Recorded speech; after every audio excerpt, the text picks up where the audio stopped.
കെജ്രിവാൾ ഈ രാജ്യത്തോട് ചെയ്യുന്നത് രാജ്യദ്രോഹമാണ് എന്ന് പറയുന്നത് ഖാലിസ്ഥാൻവാദികളായിട്ടുള്ള സിഖ് ഭീകരോട് അതിലെ ഒരു വ്യക്തിയെ തടവിൽ നിന്ന് മോചിപ്പിക്കാൻ വേണ്ടി കെജ്രിവാൾ മോചിപ്പിച്ചു കൊടുക്കാമെന്ന് പറഞ്ഞ് 133 കോടി രൂപ വാങ്ങിയെന്നാണ് പറയുന്നത്. അത്തരത്തിലൊരു ഇടപാട് നടന്നതായി തെളിഞ്ഞിട്ടില്ല.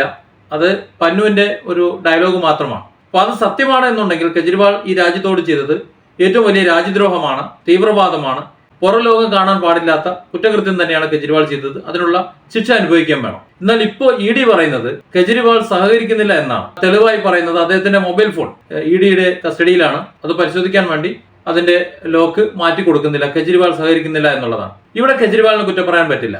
കാരണം ഭരണഘടന അദ്ദേഹത്തിന് അതിന് അനുവാദം നൽകുന്നുണ്ട്. അദ്ദേഹത്തിന്റെ രഹസ്യങ്ങൾ സൂക്ഷിക്കാനുള്ള അനുവാദം അദ്ദേഹത്തിന് ഭരണഘടന കൊടുക്കുന്നുണ്ട്. ഏതൊരു വ്യക്തിയും സ്വയം അയാളെ ശിക്ഷിക്കാൻ വേണ്ടി തെളിവ് കൊടുക്കണമെന്ന് ഭരണഘടന പറയുന്നില്ല എന്ന് മാത്രമല്ല, ഞാൻ കുറ്റക്കാരനാണ് എന്ന് തെളിയിക്കാൻ വേണ്ടി രേഖ കൊടുക്കുന്നത് കോടതി സ്വീകരിക്കുകയുമില്ല എന്ന് പറയുന്നുണ്ട്.